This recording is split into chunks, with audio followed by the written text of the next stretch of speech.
Your child can't sit still. They interrupt. They forget things. Drift off mid-sentence. And you're like, hello? Anyone there? They just seem to be zoned out. Someone mentions ADHD and you think, yeah, might be. But what if? What if it's not attention that's the problem? What if it's exhaustion masquerading as ADHD? When a child doesn't get quality sleep, the brain stops focusing. It doesn't want to focus on math worksheets. It starts focusing on survival. Sharon Moore wrote a book called Sleep-Wrecked Kids. I highly recommend this book. Here's what people don't realize. When a child is in fight or flight mode, poor breathing, restless sleep, they're not hyper on purpose. The brain is trying to keep them awake, because a tired brain is a creative brain. They fidget, they bounce, they joke at the wrong time.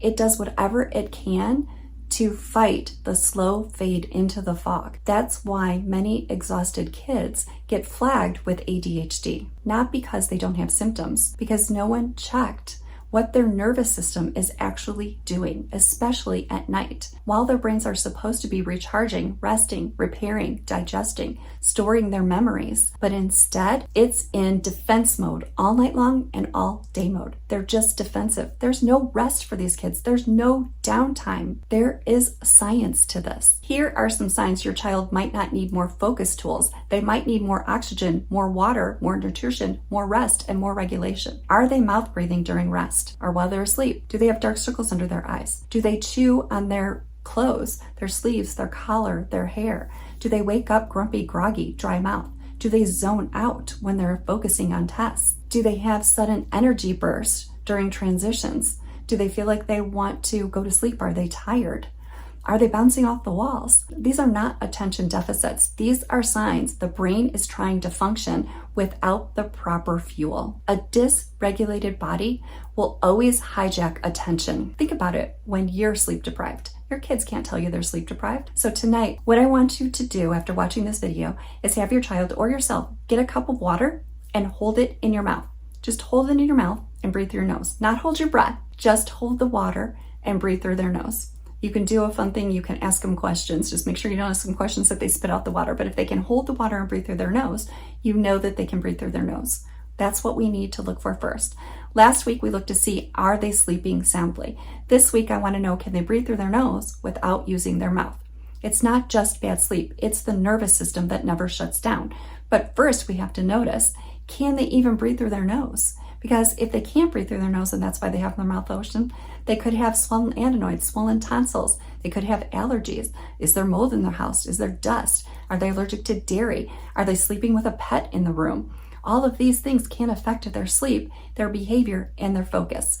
If you look at these things, it could change the story about what your child needs, not just stricter consequences. If this brings things into focus for you, if you haven't downloaded my 10 red flags about what parents miss and what to look for, click the link below. It outlines the most common signs of nervous system overload and how to start addressing root causes that might not just be behavior. Or get Sharon Moore's book. Sometimes it's not ADHD. Sometimes it's the brain just trying to stay online and keep them alive.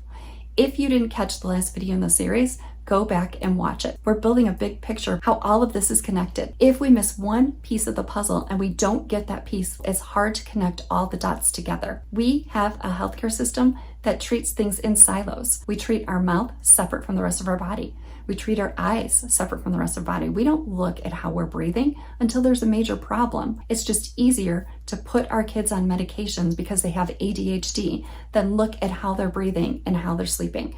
What is the root cause? I'm not saying that there's no such thing as ADHD. I'm saying that we are our child's healthcare advocate.